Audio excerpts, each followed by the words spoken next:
Okay, this is the Packers' first play of the game. First of all, good decision for the Packers to take the ball here, take the kickoff instead of deferring and kicking off for once. Makes sense that the Packers would want to put their offense on the field first, kind of control the clock, control the pace of the game. Obviously, things went in the reverse direction last week with the Bears, where the Bears started out with the ball and very much controlled the clock and the pace of the game in the first half.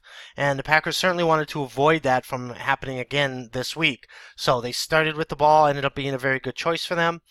Here's the first play. See, the Packers are in their normal three wide receiver set, but this time they have Richard Rodgers split out wide. One thing with the Seattle Seahawks, this is the fourth film review that I've done in a game in which the Packers played the Seattle Seahawks. There's a couple basic things that Seattle does that helps them be successful. One of the things they do is they almost always keep more guys in the box on defense than you have to block with. So here you can see the Packers just have their basic five-man offensive line to block with. So Seattle answers with 6 guys in the box. I've just jumped ahead real quick here to the second play of the game. This is the Packers in their money set. This is their go-to set with Eddie Lacy in the shotgun. This time Richard Rodgers is taking his position along the end of the offensive line. So that gives the Packers 6 guys to block with. So once again, you can see Seattle answers by bringing their safety up towards the box, which now gives them 7 guys to go against the run against the 6 blockers. This is a trend that you would see throughout the game. Okay, I've moved ahead to the Packers touchdown on this first drive, the opening drive.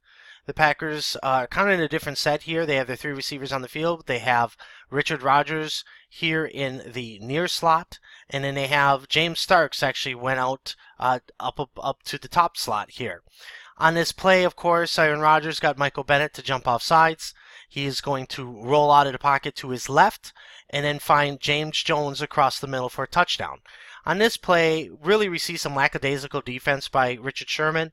Sherman either thought he was going to have inside help on the play, or he just underestimated how quickly Aaron Rodgers can spot receivers and stop and throw the ball even when he's on the move. That's something that I've talked about with Aaron Rodgers before. He might be the quickest quarterback that I've ever seen at throwing the ball off the run. His ability to go from scrambling with the ball to stopping and throwing the ball is as quick as anybody that I've ever seen. And it might have caught the Seattle defense, including Sherman, by surprise, and they just weren't able to get to Jones in time before the ball got there. Bottom line, absolutely a great play by Aaron Rodgers, MVP type play.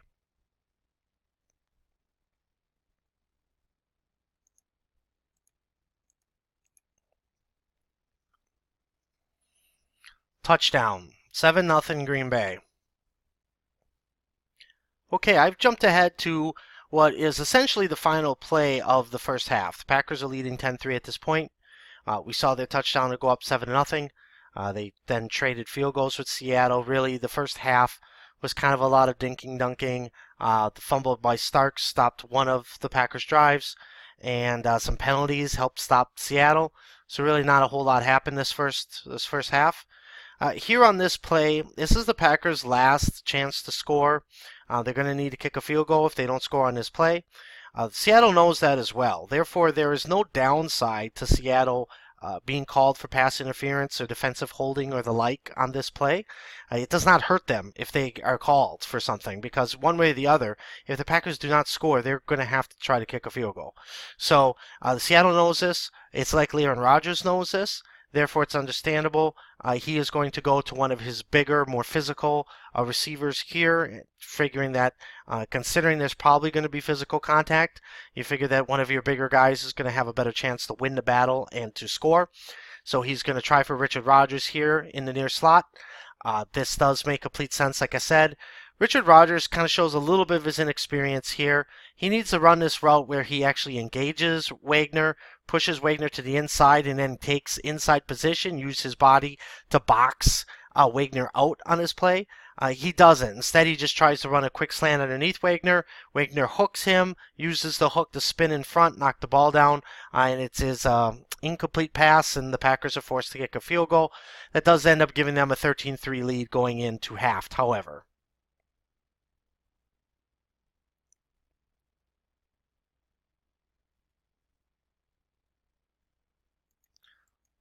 So you can see there, Richard Rodgers just went for the quick release off the line, tried to use his speed to get inside rather than being physical. The problem with that is then Wagner just reaches out with his right hand, hooks Richard Rodgers around the waist. Anytime you hook somebody who's moving, that then gives you momentum to help you spin your body out in front of the guy, and that's what Bobby Wagner does here and is able to knock this ball down. Okay, 3rd and goal. This is about the only other third down that Seattle would face in this drive. It's a big play. The Packers respond similar to what they did against the Bears last week. They actually are going to be sitting in a zone here. They have their dime defense on the field, with Clay Matthews being the only inside linebacker. They are all going to be sitting in zone. Fortunately, Seattle may have been anticipating the zone, and they have a great play against it. They're basically going to flood the zone by running one guy through the middle, and then Fred Jackson is going to do a wheel route out of the backfield and run it through that same zone. It basically takes advantage of a little too much aggressiveness by Clinton-Dix that kind of creates an open lane for Fred Jackson as we roll this ahead a little bit. So you could see Jermaine Kearse here first out of the slot came across the middle. That was momentarily open. And so jumped the route. You would have been better off trusting Clay Matthews to cut off this end and taking more of a straight backside approach to Kearse. If he would have, he could have shut this lane down. Unfortunately, he tried to jump in front of Kearse, possibly to pick it off if Wilson would have threw it there. Instead, Wilson goes to Jackson instead, and the lane is pretty wide open with an accurately thrown pass. Touchdown.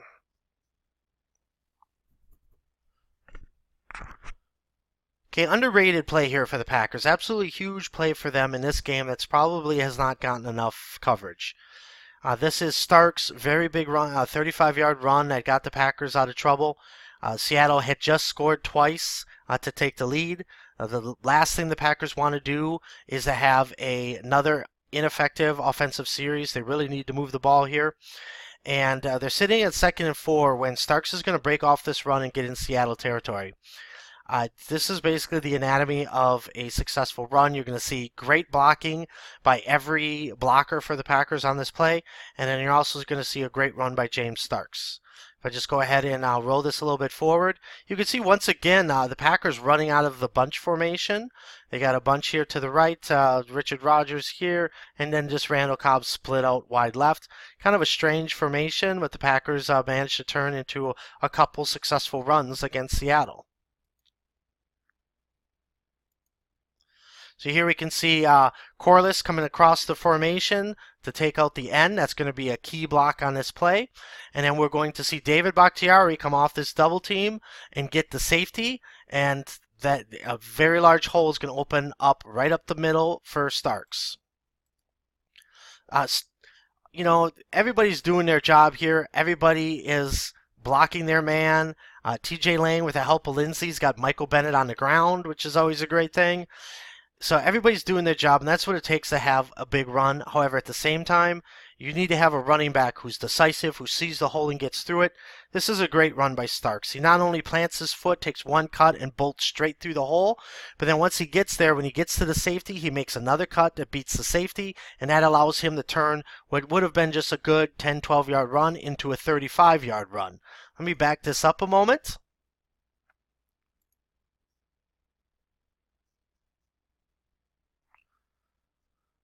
And then here you can see the combination of the great blocking and the great run by Starks. Cut, go, another cut, and he's off for 35 yards. Huge play to get the Packers offense rolling again after Seattle had taken the... Okay, and this is where you can see here that the changes that the Packers made on this drive that really kind of got their offense going, provided a spark for their offense and got them going. Once again, this is similar to what you saw against the Patriots last year, when the Patriots were playing some pretty good defense against the Packers. We've put Cobb in the backfield, and then this just seemed to kind of throw the defense off.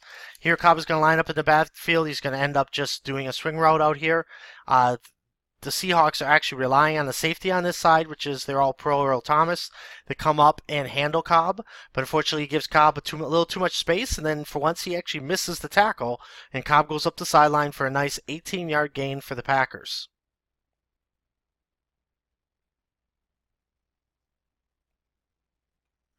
Also a good job of Ty Montgomery of blocking on the play to help Cobb get a little extra yards. Okay, as a Packer fan, you see this play a bunch. We're just going to throw a receiver screen here. This is going to Ty Montgomery. Based off his performance in this game, you probably can see this. We'll see this play run a lot more. The top two receivers here, Adams and Jones, are just going to be looking to block for Montgomery. You're going to see another lame attempt to tackle by Richard Sherman. Montgomery is going to shake that and a hit of Bobby Wagner off and go up the sideline for a nice 17-yard gain.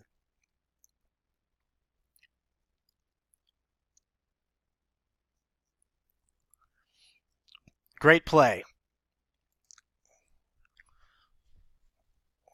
Okay, this is the play that's going to give the Packers the lead for good. This is another great play by Aaron Rodgers. We're in the same set that we've been in throughout this entire drive, which really worked well for us. Seattle had a hard time dealing with this. We have Cobb in the backfield in the shotgun.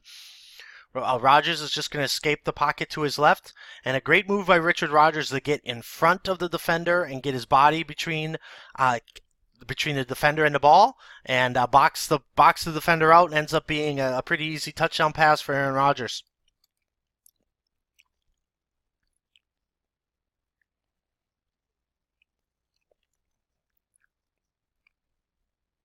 Game. This is going to be the end of the line for the Seattle Seahawks. Let me first say that for this whole final rush here by Seattle, the Packers basically, their defense needed to do one thing, and that was to keep Seattle in the field of play. Don't let them both pick up good yardage and get out of bounds to stop the clock. Seattle has no timeouts left, so they have to just keep going down the field. Sure, they can get themselves in field goal range and then kick a field goal, but even that will take some time as long as the Packers don't let them get out of bounds. The Packers did a great job of that on this drive. The Packers tackled Seattle in bounds, even though Seattle got some good chunks of yards. The Packers were able to get them down in bounce and after every single play, and the clock just kept running the entire time. This is a great play by Jerome Elliott to come back on this play, knock the ball loose so it's a fumble, wins the game, so we don't have to bother with the BS of the field goal attempt, maybe an onside kick at the end of the game.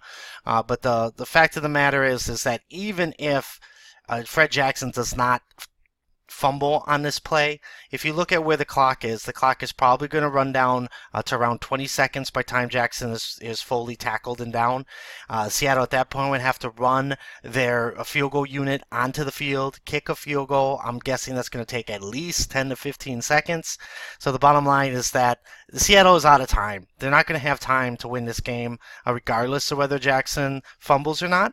But it's still, I'm glad, and I'm sure you as a Packer fan are glad that we did not have to see the stupid field goal or to see a stupid onside kick, even if the onside kick wouldn't have meant anything because the game would have ran out.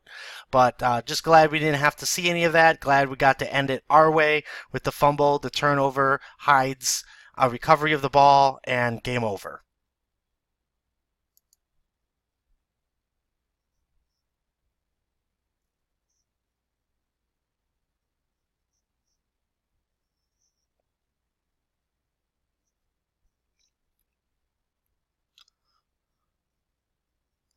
Big 2-0 for the Packers, while Seattle starts 0-2. Lot of season left to go, but that's still certainly a huge win for the Packers.